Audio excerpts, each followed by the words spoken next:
Hi guys, how are you? Dr. D-Nice here again, and today we're going to talk about the amazing, the beautiful, the talented, the gifted, the outspoken, the stand for no foolishness, the suffer no fools, Amanda Seales. We love her. Anyway, I'm Dr. D-Nice, serving you pop culture seasoned with wellness and wisdom. Amanda Seales, 38-year-old actress, comedian, singer, songwriter, businesswoman, what else? Host, you name it, this woman has done it. She's totally amazing. She was actually born in Inglewood, California, and her mom is of Grenada, is actually from Grenada, and Amanda spends a lot of time in Grenada even now. Her dad is from Boston. Don't know a lot about him. I've watched several interviews with her on The Breakfast Club and various different shows. She's mentioned him a couple times, but I just don't know a lot about him to tell you all about. But her mom is from Grenada, and Amanda, she was born in Inglewood, and she moved to Orlando, Florida when she was 8 years old. They stayed there till she was 18. At 18, she moved to New York, and she attended the State University of New York. Later on, went on to get her master's degree. Yes, this is an educated woman. When she's coming at you, she is coming at you with the words. And she got master's degree in African American Studies at Columbia University. She actually did her master's thesis in rap album's contribution to the African American narrative, where she talked about Biggie, Smalls, Nas, various other people that are influential in the hip hop culture. She talked about them. This is a totally educated woman. When she's coming at you with her facts, you know she's bringing it. And that is what she's known for. She's known to be very direct about her points. She's known to really suffer no fools, especially when it comes to the issues surrounding Black empowerment, surrounding the racial inequalities that exist, the systematic racism that exists in America. And she is also, before we get too much into her politics, let's just talk about some of the places that she's been. After school, she was actually known as Amanda Diva, and she was, with that name, she used to do hosting work on like MTV and BET, and she was on Sirius. She was, even when she was younger, she was on Nickelodeon. This is a woman that has been in the business for a while. She's created her own platforms where she showcases her talent. She has actually had a comedy show on HBO a couple years ago. I be knowing, and it's funny. This girl is thebomb.com, and most recently we know that she's on Insecure, starring as the beautiful Tiffany Dubois, who recently just had a baby, by the way, on the show. That is, Amanda is just an all-around gifted, talented woman. Oh, lest we forget, she was actually in poetry, right? I mean, did you all know this about her? She is just an absolute wonderful, amazing person. And most recently, she was actually on The Real. And that is one of the reasons that I'm going to be talking to you about was she just too real for The Real? The Real is a talk show that consists of women four women. Well, it started off with five, where Tamar Braxton, but then she left when it first started. And now they've replaced her with Amanda. And there's four other women. There's Jeannie Mai, she's an Asian woman.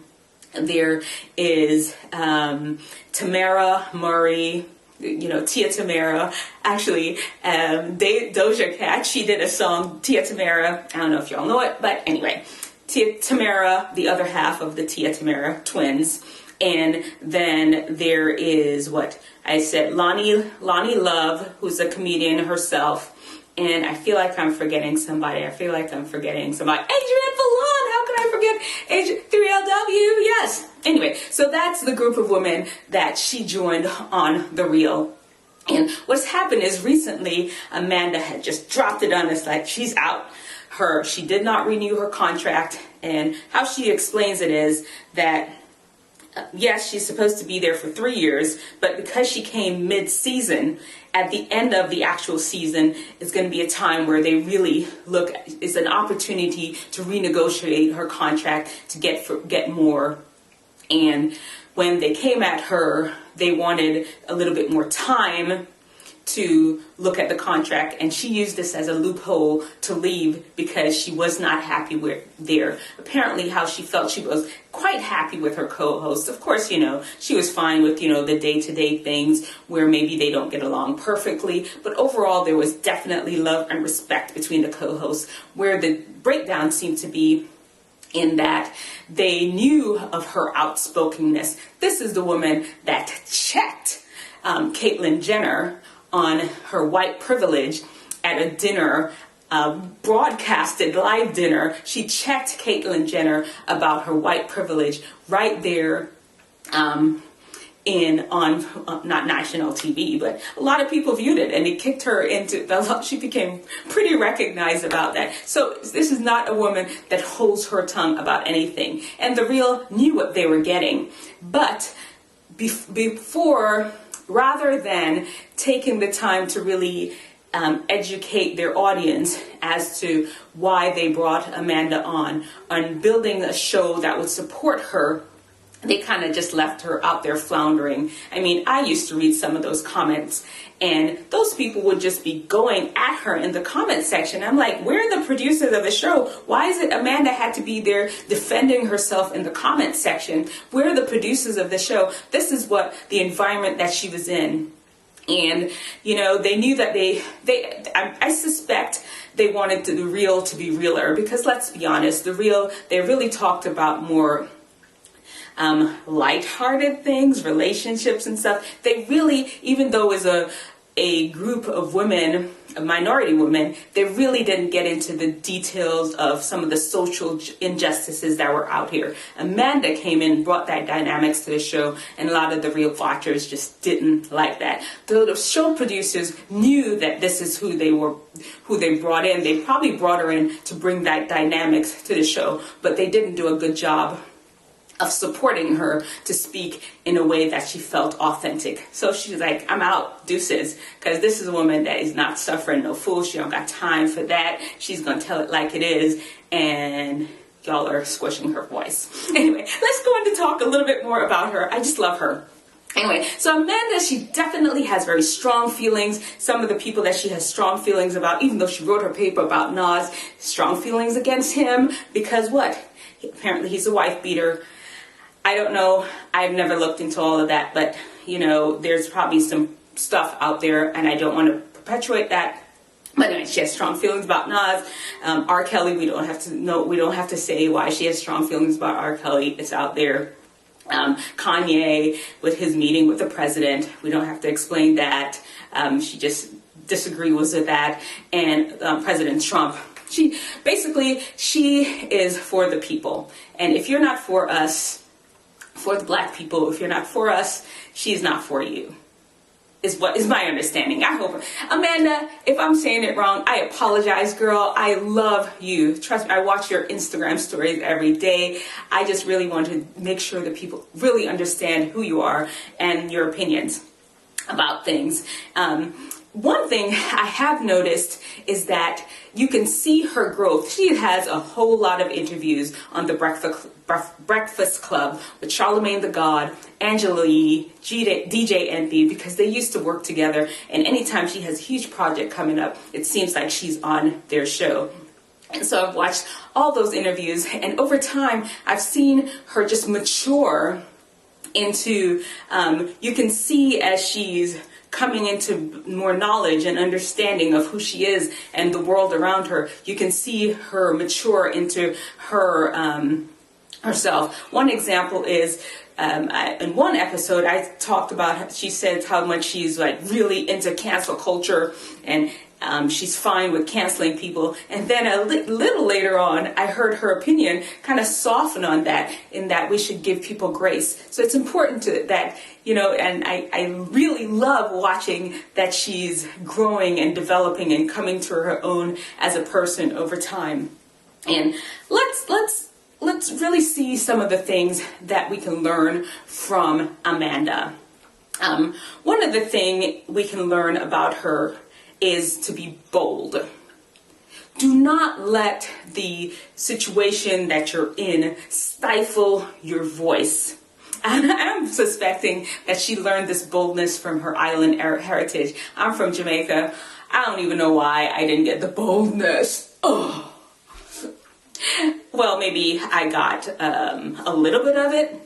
But a lot of times we all tend to fall into the passive state where we just sit back and let things just happen around us and not really contribute to the discourse, the discussion. We're just very passive about it. Or we lean to passive aggressive, which is even worse. We hold on to things and then we plot behind the backs and in the back of the people and not being very direct with how we deal with things. Not so. Amanda is very bold. She's very direct. There's no leaving her from her with not really understanding where she stands on an issue that has come up. And I really appreciate that. There's room for boldness. There's time to be bold, and she is bold. She's also, what I've learned for her, it's also okay to grow and change. I gave the example of how she has softened her views a little bit on cancel culture. You also hear how she's had times where she actually went to therapy to really understand herself, to really make herself better. She's seems like a very introspective human being and looking for all the opportunities she could possibly can to grow and help and make herself better. And that's exactly where we should be. And also important that you know your strength. That this is a woman that takes the time to know her strength. She knows she's very gifted. She's gifted in music. She's gifted with intellect. She's gifted with her mouth and speaking and verbalizing thoughts. And a lot of us just miss the boat with that. And this woman really understands her gift for that and has utilized it and used it to further her career. And that's what we need to learn how to do. Understand what our gifts are and understand how we need to really use them and contribute to the world by using her gifts. That's what we can also learn. And another thing is just really important to really understand what your core values are. We talked about core values a few weeks ago, and this is why Amanda doesn't have time to suffer fools. She doesn't have time to tolerate a lot of foolishness because she knows what her core values are and she's willing to defend them at every cost. She knows that she is committed to the upliftment of our Black people in America. She knows that she's committed to bridging the gap between how we Black people are treated in this country, and she has committed her life to that. She's committed her art to that. She's committed her talents to that. This is a woman that is committed to her core values, and it's obvious. And she uses her creativity to present it in ways that we may not have seen it before and make it seem more interesting and intriguing to us. Listen, this is a very talented, very gifted woman. And just because you may not approach life in such a direct way, it doesn't mean that her directness is a problem. One thing I will say, though, which I had to learn for myself, is you don't have to be fully committed to some of these personality traits. Let me give an example. For example, I'm a physician and I am happy and smiley all the time. And I took some communication classes and found that there are situations where even though I'm happy and smiley, when I'm interacting with a patient, I need to dial that back so I can leave room for their feelings, so I can really understand what they're feeling, because I'm in the position of authority in that particular situation, that particular interaction. I need to dial back my emotions.